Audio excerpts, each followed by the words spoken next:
Uh, I honestly, I don't. Uh, but it was pretty cool to see some footage. It's cool. What do you make of that? Such a young head coach in the NFL, a guy your age who's leading the team to the Super Bowl. It's pretty remarkable, isn't it, Jules? It's very remarkable.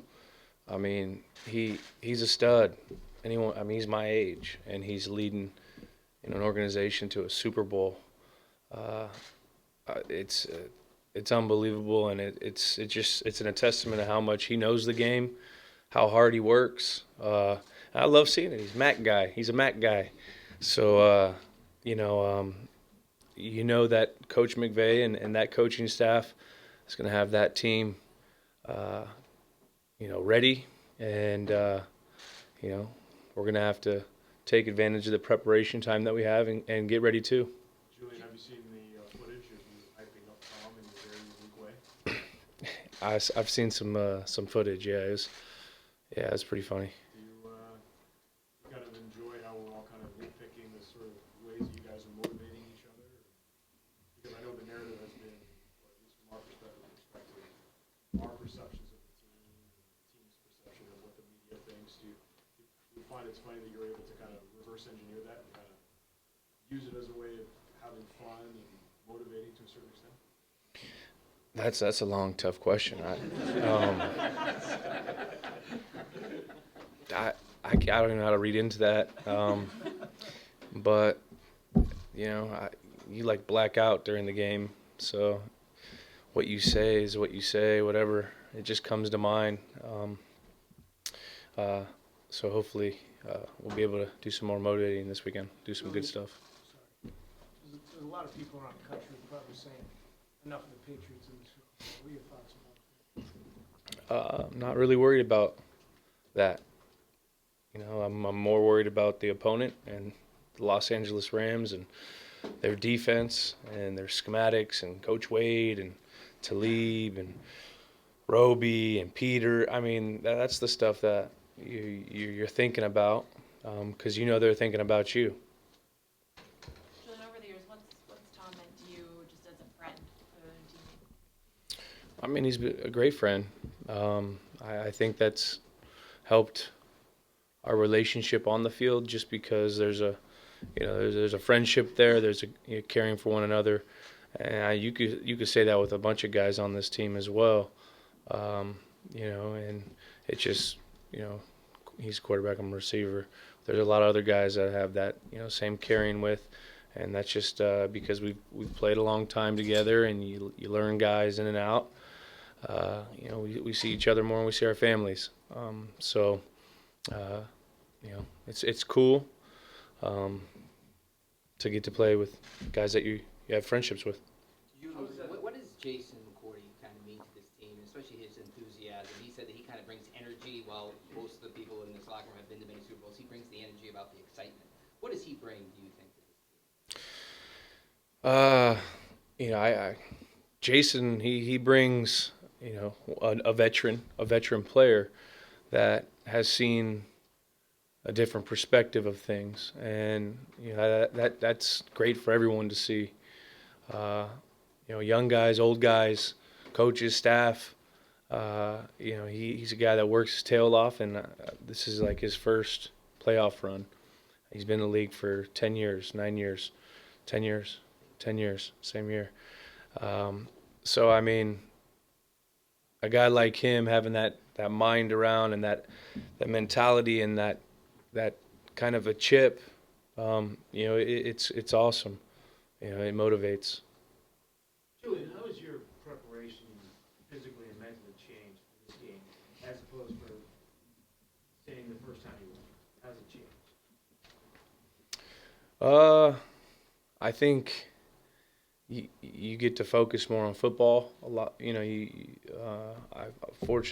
been played in a few of these or a couple of these, and you get to refine your routine, and it allows you to think about football, and it allows you to think about the Los Angeles Rams and what they're doing and how they are on defense and special teams, and Heckler being a quarterback back there, I mean the punter, I mean that's what it allows you to do, um, because you kind of have little experience with that. But I mean that's it. Julian, can you talk about the perspective of Jason McCourty? How about your perspective with all you've gone through and had to go through to get here and get back here? What's it mean to you to be in the Super Bowl and being able to play? I mean it means the world. This is what you play the game for, and it's been a crazy year for me. 2 years, I have a kid, tear your ACL, he missed 4 games. I mean, it's been mentally, physically, and emotionally exhausting year, and you put all that effort into overcoming that for this game. So, it's been a heck of a year to get to go out and play with your teammates and see how this thing's evolved out, and it's always a great thing getting to play in the last game of the year. Julian, Does it feel many like people refer to Tom as the best of all time to do it. What does it mean to you to have contributed to that to catch passes? I mean, it means a lot. He's a really good football player, the best, and he goes out and he consistently proves it, and he's one of our leaders, and he's a leader for a reason. So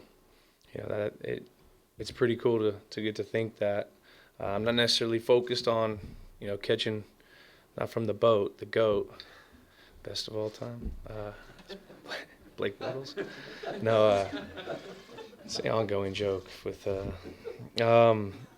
but I forgot my train of thought. Julian, you said that you barely remember the game in college against Sean McVay. And I was talking to your coach from Penn State, and he said that he admitted that he couldn't have possibly predicted Sean where he is in the Super Bowl, you where you are heading into the Super Bowl.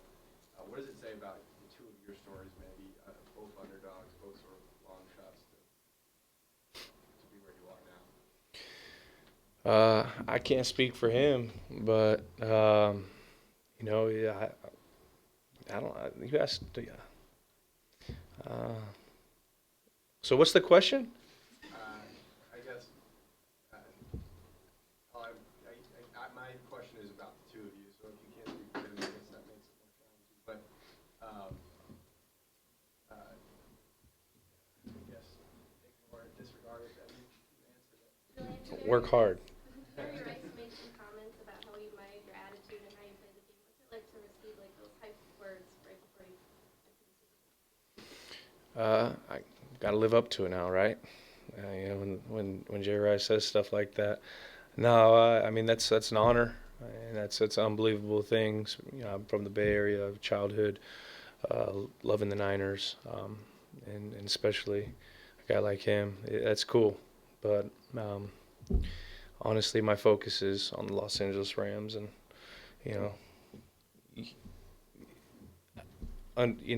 I've been through this whole thing and the whole media storm, and I mean, you're so programmed to, all right, next, I'm not really, you see it and you giggle, but I mean, you're thinking about the Rams. Julian, you talked about coming back and how you said it's physically, emotionally, just a year that, ups and downs, both on the field, off the field, a mental process as well. What's the biggest thing that you've learned going through that and coming out on the other end and being able to be as productive as you've been in the playoffs this season? I'm still trying to learn. I'll tell you in 2 weeks. 2 weeks I can answer that question. Julian, on the big moments, the clutch moments like the 3rd and 10s against Kansas City, does it feel like it's just practice with you and Tom, and you guys have run so many of those plays in practice that it's easier to do them when the big moments come? I wouldn't say it feels like practice, but I mean, the better you do it in practice, the more confident you go into the situation. And honestly, in that, when you're in those types of situations, you're thinking about all the coaching points, the details of the route, this, that, and that's not, you're not thinking about practice. So the better you do it, the more you do it, better shots you have doing it in a game. So that's what we're going to continue to try to do is go out and practice and put ourselves, at least myself, in the best position to go in confident and try to execute in a game. Julian, you mentioned how hard a year it's been for you, particularly with the injury. What was the experience like last year with the ACL tear and not being able to be with the team during the Super Bowl week last year? Yeah, I mean, it was tough. I mean, you got a mixed emotion. You're happy your teammates are there. You're happy. I mean, you've seen some of these younger guys come in as rookies and develop big roles and make big plays to get to the Super Bowl, and you're excited for them. But then you're also you got like a hurt feeling because you're not playing. So that's kind of how you feel. But that was last year, and this year I'm thinking about the Los Angeles Rams. Julian, 17 years ago, there was a young quarterback named Tom Brady facing the veteran Kurt Warner, the greatest show on turf, and now here we are, flash forward. Jared Goff's 24 years old and Brady's 41. Does it feel like a role reversal? Does it feel like, or what can you say about the staying power, I guess, too, of just Tom? I mean, what about his staying power? Like in the league, to be able to do it at this level for this long. I mean, it's pretty remarkable. I don't think anyone's ever called us the greatest show on turf, though. So, You like it? What, the greatest show on turf? Yeah. Is that a good moniker for the Patriots? I mean, we don't play on turf, do we? We do. Not AstroTurf, though. Think about the Rams, okay? Sorry. Julian, you talk about being a dad this past year and how that's kind of changed you. You've played in games before being a dad and now this. Does this make it more special now having that addition into your life? 100%. It's when you become, I don't know, when you become a pop, you have, your life's not you have different priorities now, and you're not living for yourself, you're living for someone else now, and it's pretty cool to, go out and experience, success and having your little human that's just running around saying dad doesn't know anything's going on around. So she's like a little good luck charm. So it's unbelievable when you get to see her after a game, or and it definitely the feeling has changed. It's been such a family point to get, my whole family's been a part of my road, with how close we are, and to welcome her in, and it just makes it bigger and better.